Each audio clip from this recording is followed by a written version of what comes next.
Bismillahirrahmanirrahim. Assalamualaikum warahmatullahi wabarakatuh. Waalaikumsalam warahmatullahi wabarakatuh. Apa kabar semuanya, sehat? Sehat, Mama. Alhamdulillah. Sebelum memulai pelajaran, kita berdoa dulu ya. Berdoa dimulai. Doa selesai. Tadi kan anak kelima ya, kita belajar tidak di kelas, tapi kita mengunjungi masjid Al-Ikhlas. Dan jadi nanti tujuan pembelajaran kita, yang pertama kita mengetahui sejarah Masjid Al-Ikhlas itu bagaimana. Kemudian peran masjid itu dalam masyarakat apa saja. Dan yang ketiga itu tokoh-tokoh pendirinya siapa saja. Jadi tujuan kita ke masjid itu untuk mencari 3 dari tujuan pembelajaran tadi.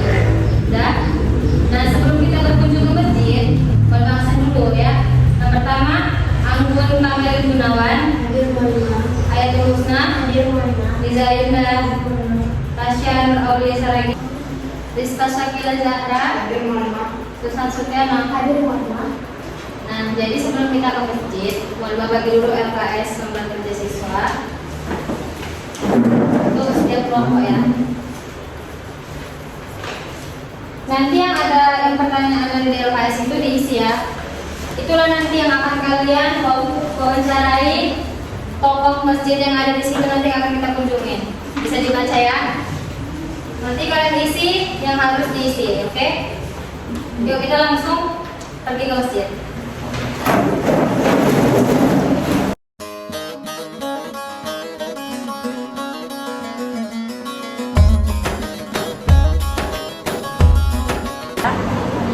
Kelompoknya itu terbagi menjadi 2. Satu kelompok 3 orang. Kelompok 1, kelompok 2 ya.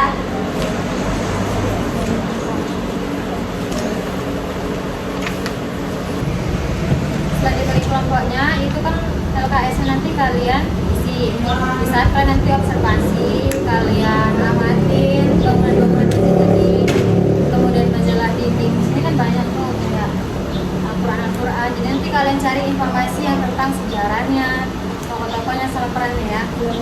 Nanti kalian wawancarai tokoh-tokoh musik yang ada di sekitar sini, oke?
Waalaikumsalam warahmatullahi wabarakatuh. Permisi ya Pak, kami izin ingin mewawancarai mengenai masjid ini. Ya, silahkan.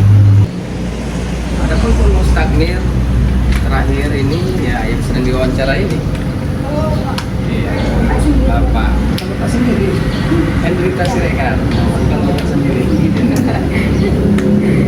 Bapak Hendrita Siregar. Sudah generasi lebih kurang ke-7 lah terakhir ini. Generasi ke-7 pada generasi. Nah kan kalian sudah tadi wawancarain Bapak tokoh masjid sini, terus kan sudah observasi, kan amati bangunan-bangunan masjidnya. Setelah ini kita kembali ke kelas, kita simpulkan materi yang sudah kalian dapatkan di sini hasil kunjungan kita. Nanti kalian presentasikan di kelas berkelompok ya. Yuk kita kembali ke kelas.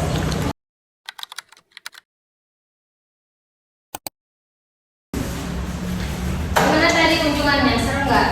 Sudah Pak. Ya. LKS sudah diisi semua? Sudah Pak. Nah, setelah ini perkelompok presentasi ya tentang sejarahnya bagaimana, perannya bagaimana, kemudian sama tokoh-tokohnya atas siapa-siapa saja, oke? Langsung aja lah kelompok satu maju ke depan. Assalamualaikum warahmatullahi wabarakatuh.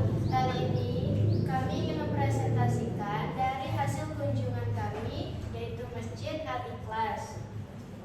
Kami ingin membacakan sejarah Masjid Al-Ikhlas, yaitu peran masjid ini bagi masyarakat sekitar, yaitu sebagai sarana kegiatan pengajian atau agama untuk warga sekitar. Tokoh-tokoh yang berperan dalam pembangunan masjid ini yaitu Bapak Hendritas Siregar. Tokoh-tokohnya?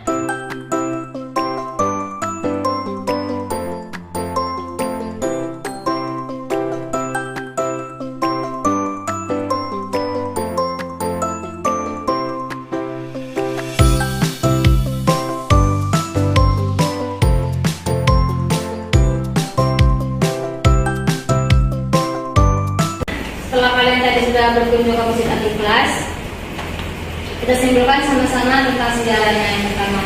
Jadi sejarahnya itu memang awalnya Masjid Al-Ikhlas itu berdiri di SD 1, kemudian pindah ke Dusun 2 yang tadi kita kunjungi.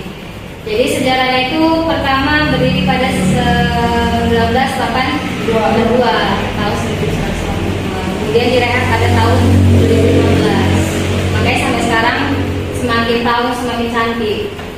Jadi kalau sejarahnya singkatnya itu.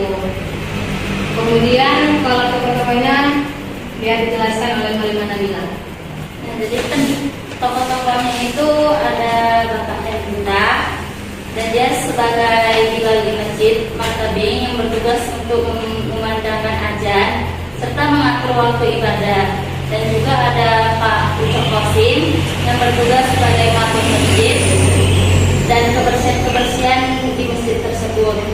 Dan terakhir ada juga anggota remaja masjidnya yang ikut aktif bergotong royong untuk membersihkan masjid-masjid tersebut.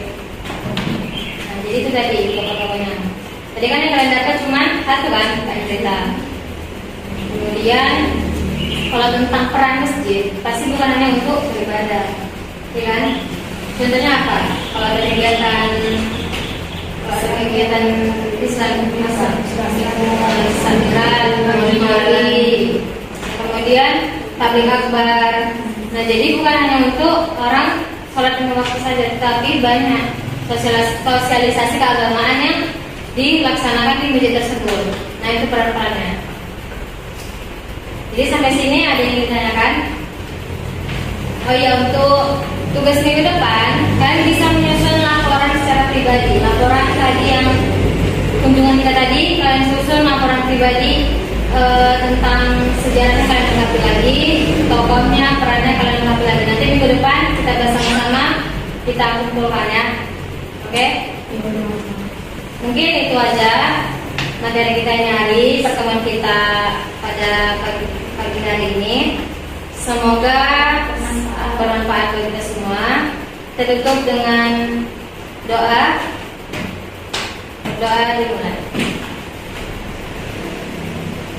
Doa selesai. Ucapan apa? Alhamdulillah. Sudah, yang sudah selesai berulang. Sudah selesai semua kan? Assalamualaikum warahmatullahi wabarakatuh.